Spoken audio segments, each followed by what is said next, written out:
Every country on Earth has a border. Every border on Earth is a line that someone at some point decided to draw. And on one side of that line, different rules apply. It feels like a very human, very modern, very political idea. It is none of those things. The impulse to divide space into mine and yours is so ancient that it predates our species. And the way it works in human societies, the psychology behind it, the rules around it, the violence it produces, has been running the same way for so long that most people have never thought to question where it actually came from.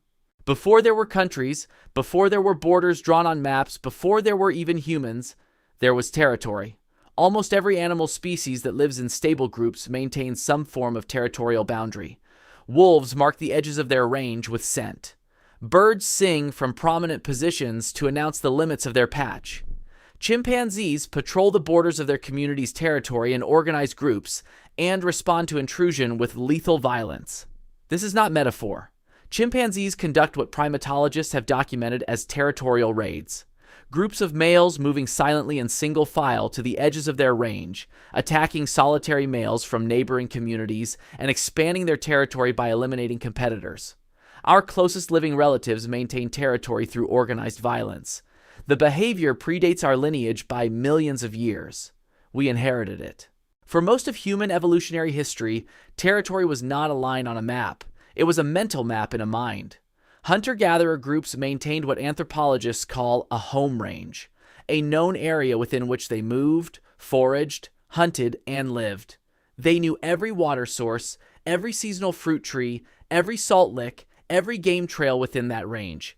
That knowledge was survival. Losing access to it was a crisis. Groups did not fence their territory, they did not post signs, but everyone knew where the boundaries were, and crossing them uninvited carried real consequences. What is interesting is how hunter-gatherer territorial boundaries actually functioned. They were not rigid lines. They were more like overlapping zones of decreasing safety. Your own territory was safe. The territory of a group you had alliances with was navigable. The territory of strangers was dangerous, and the space between known groups was avoided almost entirely. A no man's land that existed not because anyone declared it, but because both sides preferred not to test the boundary. The real transformation in how humans related to territory came with agriculture. A hunter-gatherer's relationship to land is about access, the ability to move through it and use it. When you farm, that relationship changes completely. You are not moving through the land. You are investing in it. You have cleared it, prepared it, planted it, and waited months for it to produce. That land is not just space anymore. It is stored labor. It is future food. It is survival. You cannot leave it. This is the moment when territory becomes property in a way that hunter-gatherer home ranges never were. When the boundary between my field and yours is not just a social understanding, but something worth fighting over with genuine desperation. The archaeological record shows a clear increase in evidence of interpersonal violence at precisely the transition to agriculture. Skeletal trauma, fortified settlements, weapons appearing in the record in ways they had not before.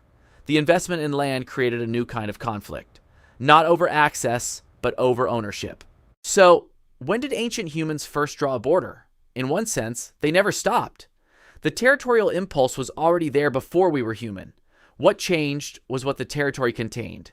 When land was space to move through, borders were fluid and social.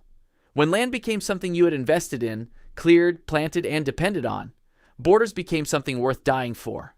Every line on every map in the world today is the long descendant of a farmer standing at the edge of their field, looking at the person on the other side of it, and knowing exactly what they were willing to do to protect what was theirs. That feeling is not modern. It is ancient. Like and subscribe if you enjoy these videos. I'll see you in the next one.